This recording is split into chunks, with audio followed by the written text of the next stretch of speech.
সকালটা শুরু করেছিলাম এই কাঞ্জি ওয়াটার দিয়ে, যেটা ছিল হলুদ আর আমলকির কাঞ্জি, যেটা শরীরকে ডিটক্সিফাই করে। তারপর স্কুল চলে গেছিলাম ছাতু খেয়ে, সেটার আর ভিডিও করা হয়নি। বাড়ি এসে খেয়ে নিয়েছিলাম পেঁপে, ছোলা, নারকেল, এটা দিয়ে ব্রেকফাস্ট করলাম। তারপরে রান্না করতে বসে গেছিলাম মেটে এঁচোড়। এই বছরের ফার্স্ট টাইম মেটে এঁচোড় রান্না হলো, যেটা আমি রান্না করলাম। একদম অল্প মশলায় করেছি, জাস্ট কাশ্মীরিটা একটু বেশি দিয়েছি যাতে কালার আসে। দেখো, মেটে আর চর্বি দিয়ে এঁচোড়টা রান্না করেছিলাম। আর লাঞ্চে ছিল এই এঁচোড়ের তরকারি, আর সাথে ছিল রুই মাছ ভাজা। এটা দিয়ে দারুণভাবে লাঞ্চটা কমপ্লিট করলাম। আজকে কিন্তু লাঞ্চটা পুরো জমে গেছিলো, মানে আমি আর কিচ্ছু খাইনি, শুধু মেটে এঁচোড় আর মাছ ভাজার লোক তো সামলাতে পারবো না, তাই মাছ ভাজাটা খেলাম। আর লাস্ট বাইট এই চর্বি আর মেটেটা দিয়ে একটা স্বর্গীয় বাইট ছিল।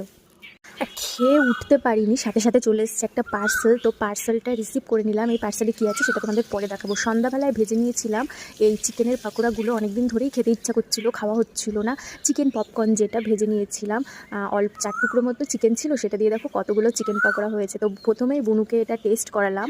আগেও যদিও বা খেয়েছে, এর আগেও আমি 2-3 বার বানিয়েছি, তো আগের দিনও বানিয়েছিলাম, বেশ ভালো হয়েছিল খেতে। আর তারপরে আমিও না টেস্ট করে নিলাম। আমার বরাবরই এই সমস্ত ভালো লাগে, কিন্তু এখন খাওয়া হয় না বলে না আরও বেশি ভালো লাগে। আর তারপর রাতের ডিনারে ছিল রুটি আর এঁচোড়ের তরকারি। জানি ডিনারটা একটুখানি অন্যরকম, মানে এঁচোড় দিয়ে রুটি হয়তো তোমরা ফার্স্ট টাইম দেখছো, কিন্তু আমার কিন্তু বেশ ভালো লেগেছিলো এঁচোড় দিয়ে আর মেটে দিয়ে রুটি খেতে। তো এটুকুই ছিল আজ ভিডিও। ভালো লাগলে ভিডিওটা লাইক করো। এরকম আরও অনেক ভিডিও দেখার জন্য চ্যানেলটা